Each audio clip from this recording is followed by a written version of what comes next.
Brad, this is the first in a series of our features Ask the Skipper, and we've got 5 questions for you. The first is from Mark Rooker in Utrecht in the Netherlands, and Mark asks, how do you handle the lack of sleep out at sea? Well, I think, first of all, thanks for the interest and thanks for the question from Mark. But each of us competitors have, I think, probably a little bit of a different philosophy about sleep. Mine, in particular, is started out to be a rather sort of clinical approach to it. In that, I was a part of a sleep study that helped us to analyze, sleep deprivation personally as we participated in the 1998 race. And for me, it ends up being that I average in that race I averaged 26-minute cat naps, and I averaged about 4 hours, 3 hours and 52 minutes, I think, per day.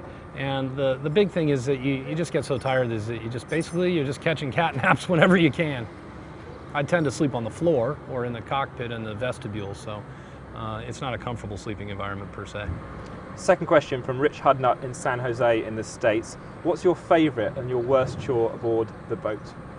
That's an interesting question. Favorite chore is probably when the weather's really nice and the boat's just charging along and we're enjoying a good sail, and I have the opportunity to make a good meal. Like I bring some. I enjoy my Alpine Air dehydrated and all that, but sometimes it's fun to make a chore out of making a meal, so I bring some pasta and rice and ingredients. So that's kind of a fun thing to give yourself the opportunity to do when the boat's really enjoying the conditions, and it's time for me to enjoy a nice meal and the chore of making it. My worst chore, fortunately, knock on wood, I haven't had to do this one yet. This leg would be either having to go up off the deck or down below the boat. So offshore, I really don't like climbing the mast. I try to avoid it at all costs. And also getting off the boat, if you had to go under the boat to like free a fishing net or something like that, is really scary stuff for me personally. I just don't like either of those. Third question from Bev Sutton in Ontario in Canada. Would you encourage your children to follow in your steps? That's probably one of the best questions ever been asked. Would I allow my children or encourage my children to follow in my steps? I would say that I would encourage Tate and Wyatt to do something like this if they really, I'd like to consider the fact that I do this with a great deal of preparation, a great deal of teamwork to get ready, and a great deal of knowledge. And going off, I'm not a big fan of these youngest record attempts with kids that don't know what they're doing offshore and haven't been well prepared. Some of them are great sailors and deserve every bit of what they've achieved. Some of them get lucky and some of them are going to get hurt.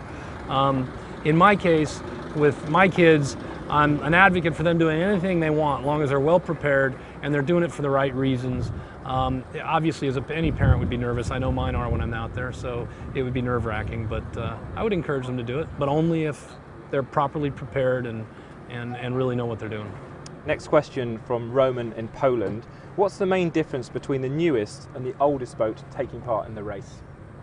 Interesting. And the question's from Poland.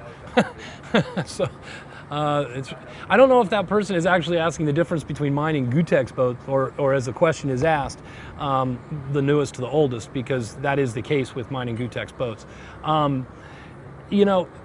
In this particular edition, Gutek's boat was a Vendée Globe winner and an extraordinary boat for its day. It's got a hydraulically actuated canting keel like my boat. It's got twin dagger boards like my boat. It's got twin rudders like my boat. But it is an older design.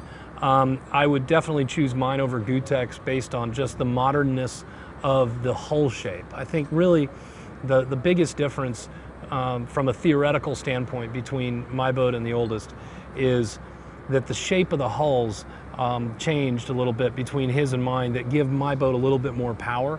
And I think that is really the only substantial, other than that, it was a boat that Gutek's was a boat that was converted from a ketch rig. So now it's a sloop rig, and that single mast is further forward. So the two primary differences in my mind between Gutek's boat and mine is that the mast is further forward in his boat, which is good in some conditions, but in reaching it's not as favorable, having it a little bit further aft. And I think my boat's a little bit more powerful just because it's a newer design. And the final question from Andy Genders in the UK. What do you expect the toughest part of the next leg to be? Expect the toughest part of the next leg to be the setup for getting around Cape Horn safely.